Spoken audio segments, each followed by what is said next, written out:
Principe 5, mettre de l'enthousiasme dans l'orthographe. Associer apprentissage et enthousiasme, c'est chez l'apprenant plus de concentration, plus d'engagement, plus d'attention. Or, l'attention est l'un des 4 piliers de l'apprentissage, selon Stanislas Dehaene, le neuroscientifique. Regardez aussi les conférences de Jean-Philippe Lachaud sur ce sujet. Plus d'enthousiasme, c'est dans le cerveau une meilleure chimie, une chimie qui va provoquer un meilleur apprentissage. Il vaut mieux sécréter de la dopamine et de l'endorphine plutôt que du cortisol qui est l'hormone du stress. Être plus engagé, plus attentionné, c'est accéder à des apprentissages plus complexes. Or, une étude a démontré que lorsque l'on est dans un apprentissage complexe, la communication entre les neurones, à travers les neurotransmetteurs, est différente. Dans un apprentissage simple, ce sont des ions sodium qui vont circuler. Dans un apprentissage complexe, ce sont des ions calcium. Or, l'on sait que ces neurotransmetteurs-là provoquent de meilleures traces d'apprentissage. Plus jeune, au lycée, je me souviens d'une dissertation, une question du philosophe Alain, qui n'avait pas l'air d'un grand rigolo, qui disait « Doit-on apprendre en s'amusant ?» J'aurais adoré, à l'époque, répondre « Oui, les neurosciences et les sciences cognitives le démontrent. Jouer, c'est sérieux. Être enthousiaste, c'est pas du fun. C'est une des clés d'un apprentissage efficace. Moi, j'ai quelques enfants qui, quand on leur dit le mot orthographe, sont hyper stressés, parce qu'ils savent qu'ils sont en échec là-dessus. Nous y voilà. L'enjeu de ce projet est le comment. Comment réconcilier ces 2 termes antinomiques que sont l'orthographe et l'enthousiasme.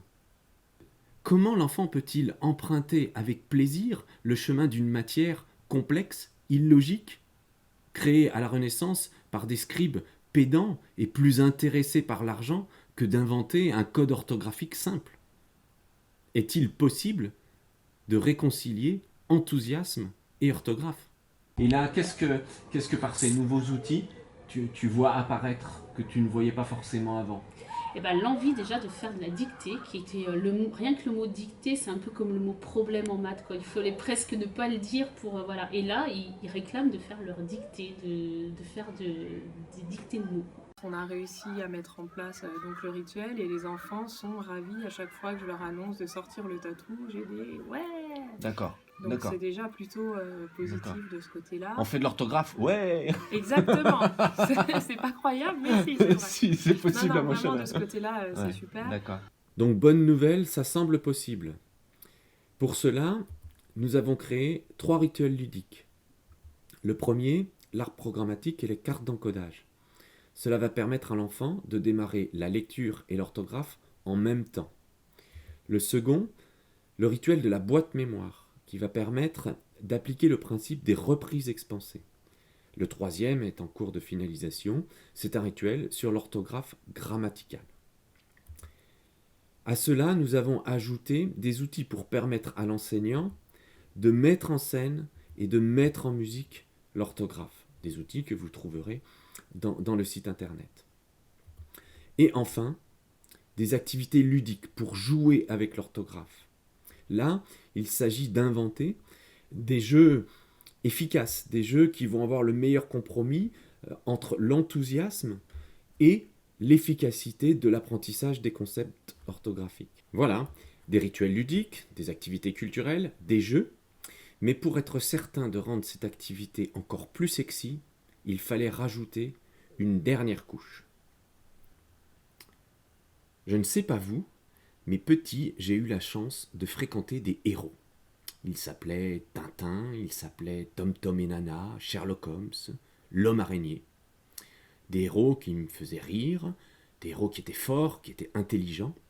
Et j'avoue que si, à l'époque, ils m'avaient accompagné à l'école pour me faire rire sur un participe passé ou pour enquêter sur le mot bavard, mot que je fréquentais, pourquoi est-ce qu'à la fin de ce mot, il y a un D? Donc, l'idée, dans ce projet, est la création d'un imaginaire orthographique, un univers, des héros et des aventures. Je vous présente Kali et Michipi, Pop, leur grand-père, et Oscar, un super-héros. Alors, il ne s'agit pas de créer des personnages qui vont illustrer un exercice de français ou d'orthographe. L'idée est de vraiment mettre de l'action dans cette matière qu'est l'orthographe.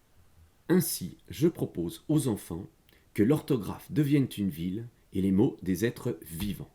Bienvenue à Dikoville, une ville de la Renaissance où habitent les mots. Nous avons d'abord travaillé sur l'expressivité des mots. Aujourd'hui, pour l'enfant, un mot est un enchaînement de lettres parfois compliqué à mettre dans l'ordre. Ici, ce sont de petits êtres vivants, sympathiques. Abaka, premier mot du dictionnaire, accueille dans la première aventure nos 4 héros. Joli, il est plutôt joli, et peur, elle a carrément peur. Les expressions prennent tout leur sens. Bruit qui court, marchand de sable. À Dikoville, la nature des mots est visible. Ici, désorienté, a une plume, car c'est un adjectif. Il est masculin, il a un nœud papillon. Omelette est un nom, avec une houppette, et féminin, avec un collier. Alors, quand on rencontre un nom, donc une houppette qui est épicène, donc masculin et féminin, il a un collier et un nœud papillon. Maître, verbe du 3e groupe, a 3 petites capsules sur son bandeau. Pour créer ces codes, nous avons d'abord travaillé sur les costumes qui serviront à faire du théâtre en classe. Au début, nos costumes prenaient une armoire entière. Ici, on a travaillé sur quelque chose de très simple, de façon à ce que tous les costumes de la classe tiennent dans une petite boîte. Dikoville est organisé en quartiers. Quartier des verbes, 1er groupe, 2e groupe, 3e groupe. Quartier des noms, des moins variables, des adjectifs.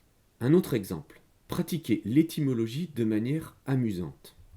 Pour cela, elle devient une relation parent-enfant. À Dikoville, se promènent main et maître. Ils ont eu une fille, mainmise. Néant et moins ont un petit adverbe, néanmoins. Ma préférée, année et revenir ont un fils, comment s'appelle-t-il? Ça vous concerne, chacun d'entre nous, ça revient chaque année. C'est le nom anniversaire. Ainsi, si l'enfant se souvient que année prend 2 N, forcément, il mettra anniversaire avec 2 N aussi. La bande dessinée est aussi au service des concepts grammaticaux. À Dikoville, il existe de nombreux parcs. Ici, le parc des synonymes. On peut y observer joyeux, content, réjouir, jouer au foot. Une autre famille de synonymes, géant, énorme, colossal et gigantesque. Dans un autre parc, joli et moche joue au foot. Jeune est vieux et petit pose des questions à grand. Nous sommes bien évidemment au parc des antonymes. Parfois, on rencontre des équations orthographiques pour mémoriser les exceptions. Kali demande quelle est cette drôle de plaque de rue.